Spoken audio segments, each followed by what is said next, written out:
Sunday to you. It is Sunday lunchtime. It is currently just gone 1 o'clock. We've just had our lunch and we're preparing we have a family quiz across various different houses on a Sunday afternoon. So we've got that in an hour or so's time.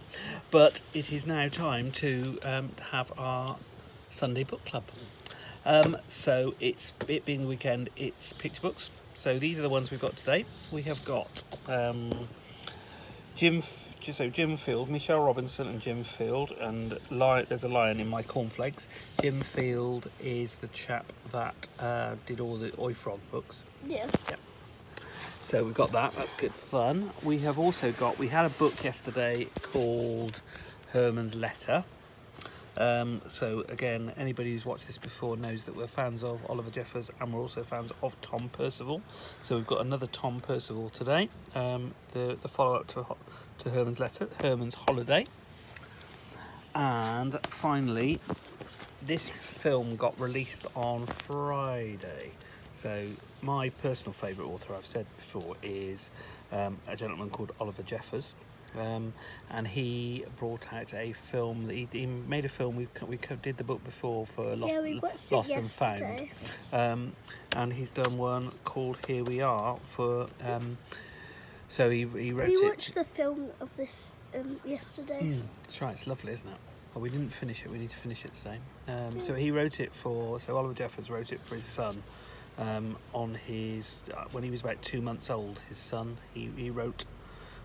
It just as a kind of sort of thoughts of what he could teach his son, and he's doing one for his daughter that comes out in October this year. So we'll cover that one, but I highly recommend if you can find it online. It's on Apple TV if you can see it.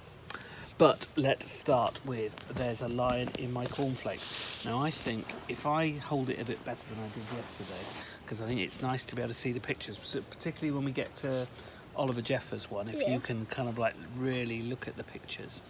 So we've got There's a Lion in My Cornflakes. This is a funny one. I haven't read this one. Have you not? It's really funny. If you ever see this on a packet of cornflakes, so free lion, just save 100 coupons. So if you ever see this on a packet of cornflakes, ignore it. You should see what happened when we didn't. Me and my brother Dan made umpteen trips to the supermarket and spent a whole year's pocket money on cereal. It took us ages to cut out all of the coupons. Mum was so mad, she made us eat cornflakes for breakfast, lunch and tea. She said we'd have nothing but cornflakes until they were all gone. That could take forever. And she said there'd be no more pocket money until we'd eaten up every last boring, crunchy flake. But we didn't mind. We really wanted a free lion. Look at all those packets of cornflakes. We could take it for walks, fetch, ride it to school and use it to open tin cans. It says, don't try this at home with your cat. Mind you, it seems everyone else had the same idea. That's the postman. Poor postman. We waited and waited for our free lion to arrive. But there was no lion on Monday or Tuesday or Wednesday. Thursday, no lion. Friday, no lion. That looks like the dog in Oi Dog. Does. Actually was the same author, isn't it? So yeah, probably is. Yeah. So Thursday, no lion. Friday, no lion. Saturday, still no lion. Even worse, by the time Sunday came, everyone else had theirs. How unfair is that?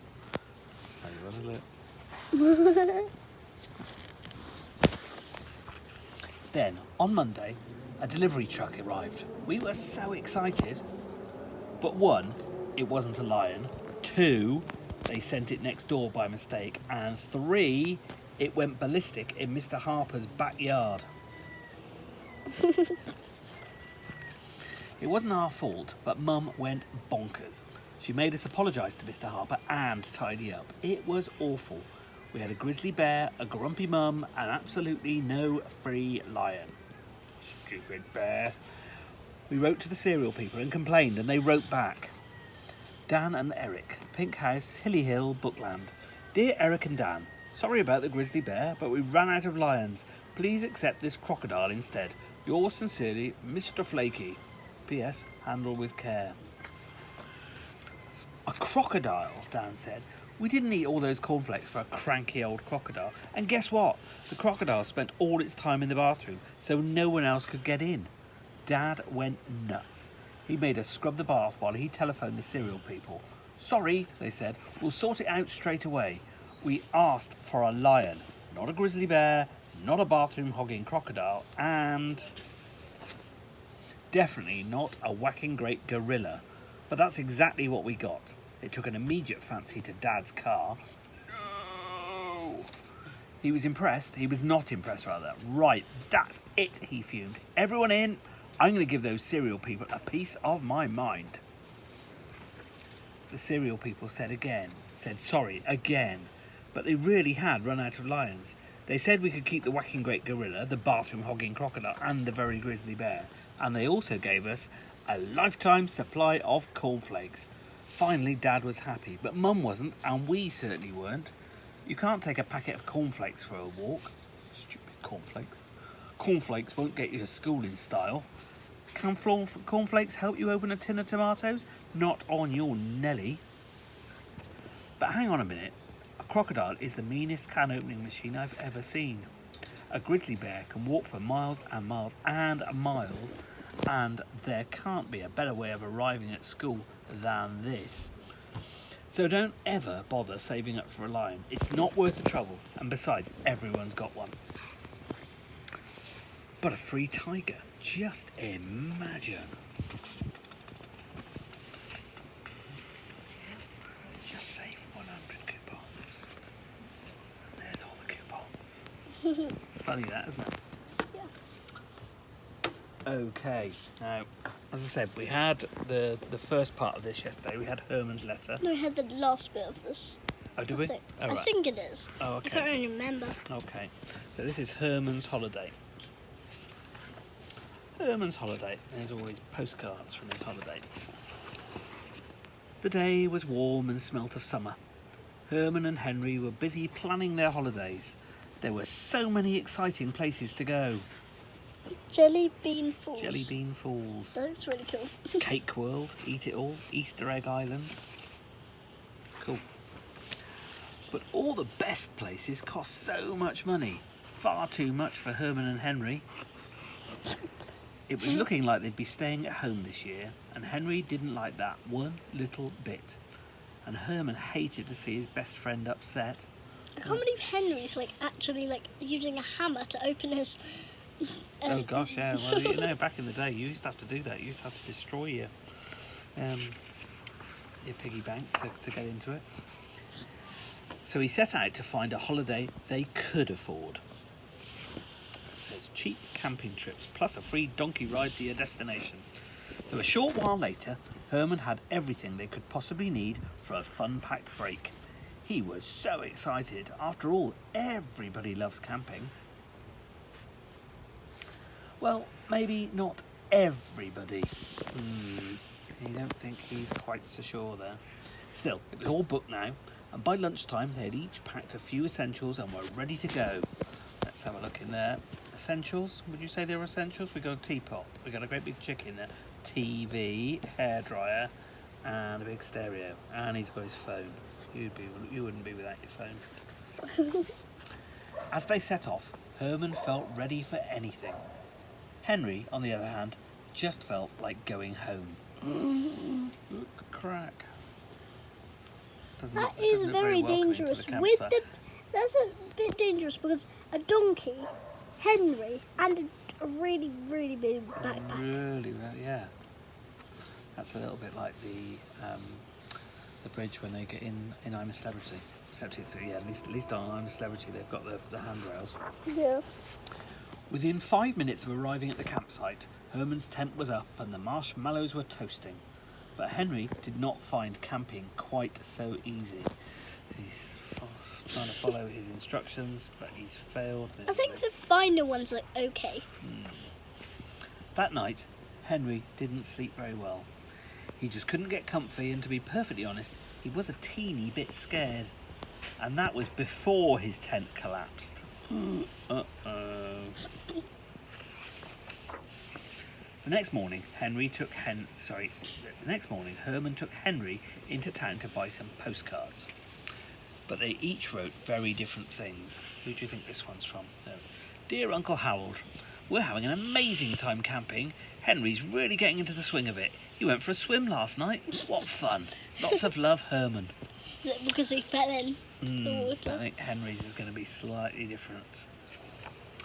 Dear Aunt Winifred, have you ever been camping? Well, if you haven't, don't. It's awful. I'm cold, soaking, wet and bored. Love, Henry. P.S. Please could you post me some hot chocolate? I forgot to bring any. Henry tried to enjoy his holiday, but nothing seemed to be working out for him. That's what we were worried about, wasn't it, that Briz? Yeah. Herman got the impression that his friend wasn't having a particularly great time. Yeah, I think he's right. So the next day, Herman didn't just write one postcard, he wrote loads. So we've got, Dear Henry's Aunt Winifred, thanks for the hot chocolate. Henry made me a cup. It's delicious.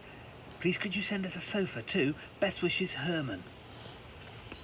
I love this one. Dear Reuben, how's it going? Please could you pop round to mine and post me a few bits and pieces? Maybe some rope, a spade, a drill, a hammer, lots of nails and a saw and some paint. Thanks, Herman. Dear Felix, please make sure Reuben doesn't forget to post the things that I've asked him for. You know what he's like. Thanks, Herman. P.S. Could you get him to send me my TV too? Before long, strange packages began to arrive for Herman. It was all very mysterious. There's loads of stuff for him. And that night, Herman waited until his friend fell asleep, and he put his plan into action. Chop, saw, dig, and paint. By the time the sun rose, their campsite had been transformed. Wow! Henry couldn't believe his eyes. That's cool. I like that. That water slide. Those birds are liking it too. And the two friends spent the rest of their time doing all the things that made a great holiday. Everything was just perfect. And let's see what their postcard says. Dear Herman, thank you for making my camping holiday so fantastic. I've had the best time ever. Same place next year. Your best friend, Henry. Why has he written it to... Yeah, he could just say that really, couldn't he? Yeah. Yeah. But despite everything that he'd built, Herman refused to abandon his tent. After all, this was a camping holiday. Yeah, it's like Yes. he's in there. He's That's saying not really goodnight. camping. No. Just like in a house. But some people are more hotel people and some people are more... And he didn't Camping really people like are- camping. No. So No. Okay. Let's see how we get on with this one. this is a bit long. Because it's not. I don't know how well it'll work as a reading book. But I will read as much as I can. So, like I say, this was a book written, I think Oliver Jeffers, that says, to my son Harland, this book was written in the first 2 months of your life as I tried to make sense of it all for you. These are the things I think you need to know. So it's Here We Are, Notes for Living on Planet Earth. So this is a picture of our solar system, and it says one of trillions. So there's trillions of solar systems. Here's all the planets. I'm going to say Uranus. Various grown-ups listening will pronounce it in a different way. Venus, But Jupiter, Uranus, Venus, Saturn. Jupiter, Neptune, Mercury. There's the Earth. There's the Moon, Mars, and Saturn. And then it says Pluto over here, our favourite dwarf planet. It says probably not to scale. Oh, and the Sun. Forgot the Sun. Well, hello. Welcome to this planet. We call it Earth. It's the big globe floating in space on which we live. We're glad you found us, as space is very big. There's us and the moon, and it says that the moon is 238,855 miles away. There is so much to see and do here on Earth, so let's get started with a quick tour. It says Mars, the next planet, is another 140 million miles that way. And this is space. The planet is basically made up of two parts. Land, which is made of rock and dirt, and sea, made of water. Firstly, let's talk about the land. It's what we're standing on right now. We know lots about the land. So we've got really hot, volcano there, pointy, cold, bumpy, dry, hot, flat and wet. Then there is the sea, which is full of wonderful things. We know a bit about the sea, but we'll talk some more about that once you've learned to swim. So it says iceberg, frozen water, and it goes nearly 7 miles deep, we think. So the sea in some places, I think it said on the film, 7 miles deep. I can't remember the name of the particular bit, but there's the bit that's 7 miles deep. But lots of different... Is that a narwhal? That's one of your favourite things, isn't it? There is also the sky, though that can get pretty complicated. Right, I'm not going to just read some of these things. So we spin around the sun, the moon spins around us. Sometimes the sky's blue, sometimes it's not. Storm clouds, land and sea, outer space, stratospheric thing, and air that we breathe. And the Milky Way. Milky Way. Our atmosphere. Other planets. And stars. It says stars, burning balls of gas very, very far away that you see at night unless it's raining. Okay, moving on, it says. On our planet, there are people. One people is a person. You are a person. You have a body. So you've got a head, arms, belly and legs, bones to hold it all together, lungs for breathing air, heart to pump your blood, and a brain for thinking. Look after it, as most bits don't grow back. The bits that grow back, it says nails and hair. The most important things for people to remember are to eat, drink and stay warm. Do nails actually grow? Nails grow, don't they? Yeah. I don't know really how. I think I've got a feeling, although somebody will correct me, I think nails are made out of the same stuff that your hair is made out of. But I think I could be wrong on that. People come in many shapes, sizes and colours. We may all look different, act different and sound different, but don't be fooled, we're all people. There are animals too. They come in even more shapes, sizes and colours. They can't speak, though that's no reason not to be nice to them. That parrot's saying, I can. And that dodo's saying, I'm not supposed to be here. They died out, the dodos. You may not be able to speak yet either, even though your head is filled with questions, but be patient, you'll learn how to use words soon enough. Beautiful pictures, aren't they? Generally, how it works is that when the sun is out, it's daytime and we do stuff. The rest of the time is night, when it's dark, save for the moon, and we sleep. Please, it says. Because he was only 2 months old, so they were probably begging that he would sleep a lot. Things can sometimes move slowly here on Earth. That looks beautiful, doesn't it? Oh, a lovely summer's day picnic. More often, though, they move quickly, so use your time well. It'll be gone before you know it.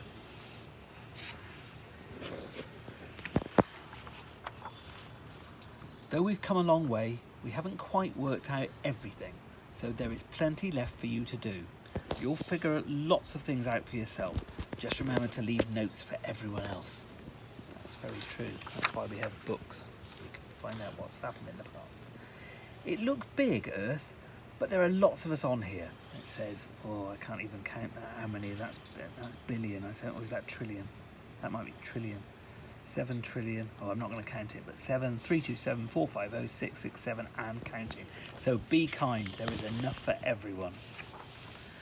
Well, that's planet Earth. Make sure you look after it, as it's all we've got. Now, if you need to know anything else, just ask. I won't be far away. And when I'm not around, you can always ask someone else. You're never alone on Earth. They're all the people That's that a really were in long that line. picture. Yeah. And that's the end. It says, so looking back and seeing your planet as a planet is just an amazing feeling. It's a totally different perspective, and it makes you appreciate actually how fragile our existence is. So that's written by an astronaut. And Oliver's dad wrote, there are only 3 words you need to live by, son. There are only 3 words you need to live by, son. Respect, consideration, and tolerance.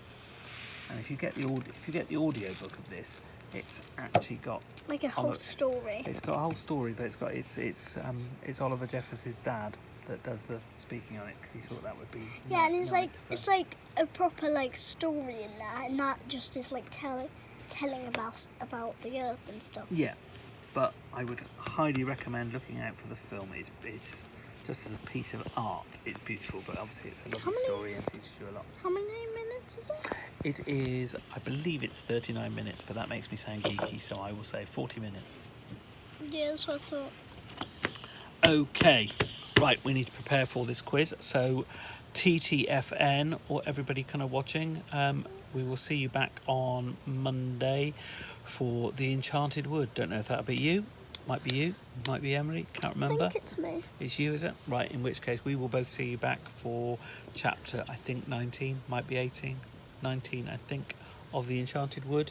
But have a lovely Sunday. It's beautiful here. I hope it is gorgeous where you are. See you soon. Bye.